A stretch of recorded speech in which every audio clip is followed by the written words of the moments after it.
And when you elect me come June the 4th, June the 12th, you're going to know without a shadow of a doubt that you're going to have somebody that's going to keep critical race theory in the tail. You got somebody that's going to fight. Y'all not talking back to me.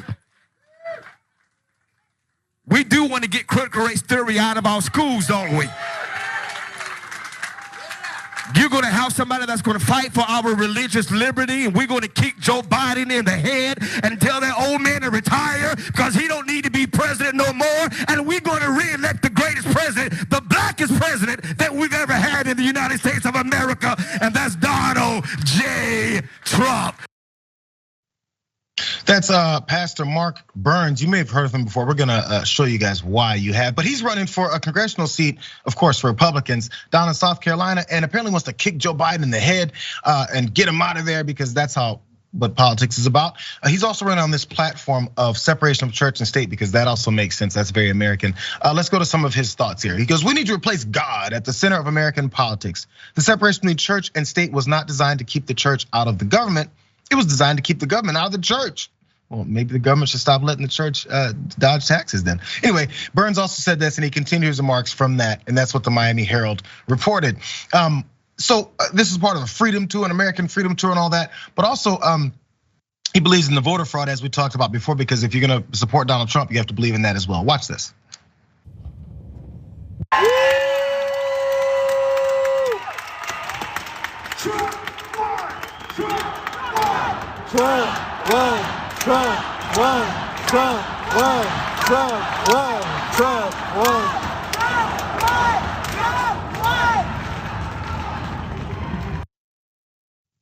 It's some thrilling political platforms that he's running on there. Trump, won, and separation of church and state. Really fast, you guys, because I'm gonna go to this last part because this is why you know who Mark Burns is, as he was exposed back in 2016. Watch.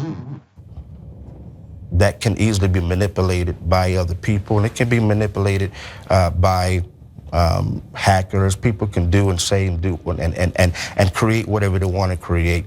Again, the website's host says there is no evidence of a hack. I don't feel comfortable at all. This is not. You also claim to be studying at the Anderson Theological Seminary. Yes, I did.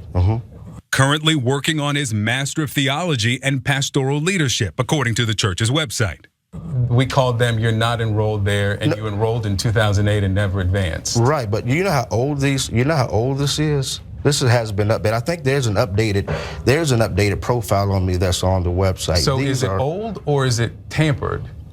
These are old information. This is extremely old information. Seconds later.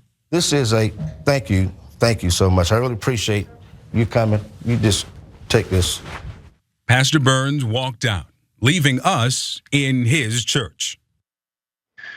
I guess if you're looking for Donald Trump support, you have to be a fraud too, and this guy definitely has it, Michael. Maybe it's a South Carolina thing, just leaving. He's walking out. He didn't take his Diet Coke though with him. But Mark Burns is that kind of guy. And this is the types of folks that Donald Trump will generate and think they have some kind of a career available as long as they stay fraudulent, as long as they stay lying, as long as they say things like Trump won. This is Mark Burns. This is the current Republican Party. You can vote for them if you want, but it'll be at your own peril.